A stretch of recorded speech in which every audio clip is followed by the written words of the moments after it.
guys, what's up? It's Joe Rady from Rady's Rides.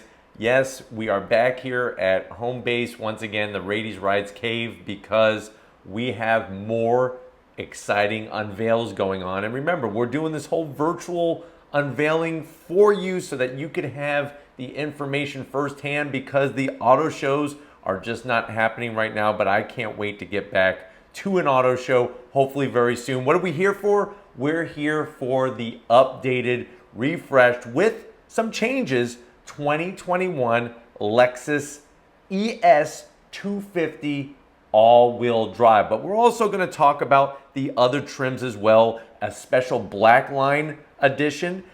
You're going to get your F Sport, your luxury, and of course the ultra luxury trims. But why don't we go ahead, let's dive into a couple B-roll clips that Lexus personally gave to me to share with you so that we could really take in what the new ES is all about. And here we go. So there is the F Sport trim. We're going to start with that trim. I'm a sporty kind of guy. That's the trim that I would actually buy if I was going to get one of these new ESs. So 2021 250 all-wheel drive. Think about that. That's the first time that the ES is available with all-wheel drive. And what we're looking at is it's on that new global architecture. It's that GAK platform. That means it's going to be 2.6 inches longer, 0.2 of an inch lower, about 2 inches wider. It's technically 1.8 inches wider. It's got a longer wheelbase and a wider track. So that's really going to give you not only a wonderful presence when you're looking at it in the parking lot, maybe you're staring at it in your garage, or seeing one drive down the road, but it's also going to help with that ride.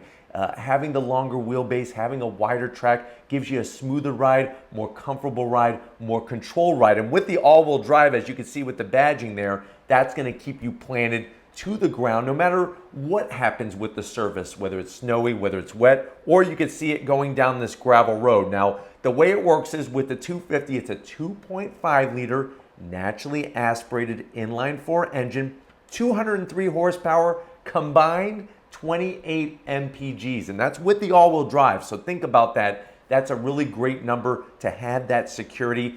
It uses this design technology from Lexus. It's called dynamic torque control all-wheel drive. So what does that mean? That means that up to 50% of the power can be transferred from the front to the rear wheels. And when you're going down the highway or there's no slippage being detected, there's actually an electromagnetic coupler that disconnects the propeller shaft from the rest of the drivetrain so that you're just going off a front wheel drive. Now, looking at the car there, love the signature Lexus LED daytime running lamps. Also the grille. I know that's always like an arm wrestling, tongue wrestling. Tongue wrestling is a little bit more fun than arm wrestling, but a big debate when it comes to the Lexus vehicles is the size of their grille and the style, but they actually borrowed that from the LC500 and the LS500, so very similar in the shape and the design, and it definitely makes it unmistakable. You're not going to confuse this with any other brand. Being the F Sport, you're going to see a lot of that carryover from last year's design. I like that nice smooth trunk lid spoiler. Really like the way the back end of the business looks on this new ES250 all-wheel drive, especially having that wider track. The wheelbase is looking great, super smooth in the styling. Even the rear fenders, very nice the way they kind of gave it that flared fender look. And just with the right amount of light, you could see those daytime running lamps looking really clean. I like on the F Sport as well, those corner vents that you have. I'm not 100% sure if they're fully functional, but boy, oh boy, do they look really well. Now, wheels.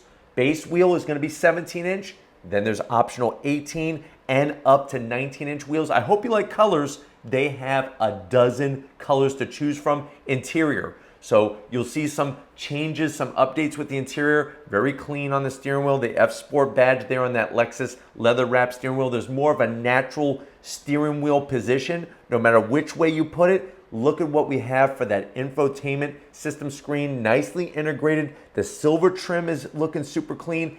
And I don't know who at Lexus is the one that came up with, hey, let's get some nice bright red interior color. It's looking bang up job on this particular model, the way that it's trimmed out. I know the red interior is the way that I would go. Really gives a lot of nice color contrast. But infotainment system wise, you're looking at a standard 8-inch. If you want to have more than 12 inches, you can have that visual pleasure on this ES250 all-wheel drive with an optional 12.3-inch screen. You can see the shifter there. Yes, the Lexus trackpad continues, so I know that's another tongue wrestling, arm wrestling, debatable topic there. But the screen's looking really clean. Love the AC controls. I can't wait to see them more in person on a closer scale. But seats, never had an issue with any Lexus seat. The leather is great. Love the black accents, all the perforated touches, that F Sport, Mark Levinson. So you could get that optional Mark Levinson sound system, of course, Apple CarPlay, Android Auto, Amazon Alexa. It's a 17-speaker Mark Levinson system, which is great. And then you're also going to be able to get some extra touches when it comes to certain trims for this particular ES, the whole lineup, whether you go ES250 or you're going ES350. The hood has that same great flow to it. The way they sculpt that hood, it's almost like somebody took a piece of clay and just took some time and just whittled that clay down and really got a beautiful shape out of it. I think now having the all-wheel drive, super, super smart. I guess the big question is going to be, what is it going to feel like to use that, continue to use that track pack that they have there, that little trackpad system. Now, what you're looking at now is the luxury, the ES250 luxury trim. Remember, they're going to have luxury. If you want something a little bit more plush, rather than the sport, you can see the style of the wheels that we're working with. Even I like the way they changed the grille. It's not just about putting an F Sport badge or not having an F Sport badge. You're literally getting a lot of different touches.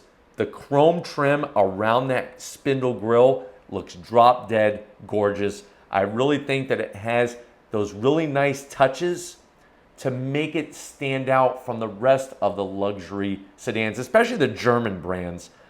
They tend to have more of a simplistic style to them, whereas this, you could really see that Lexus brand identity. The chrome trim, the way it goes across the top and the bottom of the side glass, and the way that it flares out in the back. And even on the luxury trim here, I'm digging the way that the trunk is shaped.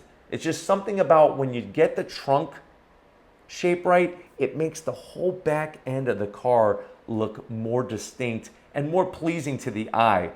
This beautiful dark red color, looking sharp. It's interesting how they took some chrome trim. I wish they would have had some actual exhaust outlets on both the luxury and the F Sport. So that definitely is going to be a zonk. I would like some quad tips. I think would look absolutely stunning on the tail end of the business here. But even the way they took the spindle shape grille perimeter and brought it up into the front fascia and near that hood really gives it a distinct look to kind of separate it as well from the rest of the crowd on the road. But going down the road, you could see just how smooth. It's almost like you could feel it. And I can't wait to get my hands on both of these to really showcase that new global platform and also showcase the all-wheel drive. I'm very curious how well the system detects that slippage to send 50% of the power to the rear wheels, especially for those, down here in Florida, maybe I have some sand on the road, maybe I have a little bit of rainwater from the summer rains, but I know up north a lot of you really run into snowy situations where the all-wheel drive is going to pay big dividends. But you could clearly see the distinct touches that separate the interiors here. Really, really like still how they have the digital display for your instrumentation, but with an actual bezel, kind of really differentiates what's going on in that gauge pod. The contrast stitching on the luxury trim, very, very nice. You can see that black accents on the steering wheel, the nice leather. That's one thing, even on the steering wheel, the leather that Lexus uses is really, really well done. And then there's that pesky trackpad. So when is Lexus going to move away from that? That is the big question, and I'm very, very curious about when that's going to happen. But the great news is judging by what I'm seeing in the video footage here that they provided for us, getting into ventilated seats is going to be easy because it's just buttons. I kind of like that whole button and knob thing rather than the trackpad myself. But going down this dirt road here, you can see how nicely it almost glides across that gravel. But really, really great to see Lexus taking the ES, very, very popular, that mid-size luxury sedan that people go to for reliability. They go to for the style. Now they could go to it because you're going to have that all-wheel drive setup and a little bit more, especially if you're going to go 350. Because if you're going to ES350, like I said at the beginning of the video, you have that black line special edition and the ultra luxury trim. So if luxury isn't enough, you could go ultra luxury. So if these are the types of things that you want to keep seeing on Rady's Rise, where, you know what, you wake up one day and you're like, are there any new cars coming out soon? Put a comment in the comment section. Because, like I said, we're doing things a little virtually, even though every time I hear that word, I want to cringe a little bit. This is what we have until the auto shows are going on. So make sure you leave a comment if you want me to keep bringing this new stuff so you don't have to wonder anymore. If you are new and you're watching this and you're like, hey, what else does this guy talk about? Hit that subscribe button, because I promise you, you're going to want to come back for more. It's like a bag of Lay's chips. You can't just eat one, and you can't just have Joe Rady once. You want Joe Rady and Rady's Rides multiple times. If you are a subscriber, you know what it's about. Thank you so much for being part of the Rady's Rides family. If you want to help us keep making great content, whether it's virtual, whether it's a Ferrari in front of me, Nissan Versa, whatever, click the link in the description. Get yourself some Rady's Rides merch. It's right here. Got to give it up to my wonderful love of my life, my wonderful wife, Lori, setting up this little production studio. We got the Rady's Rides stuff going on. We got new stuff for the background. So pay attention, because she's doing some homework and some due diligence to really spruce up what's going to be behind me. So stay tuned for that. But definitely show her some love in the comments. If you don't, I'm going to be disappointed. So show her some love, and thank you, Lori, for all that you do. And just like always, guys, I'll see you on the next ride.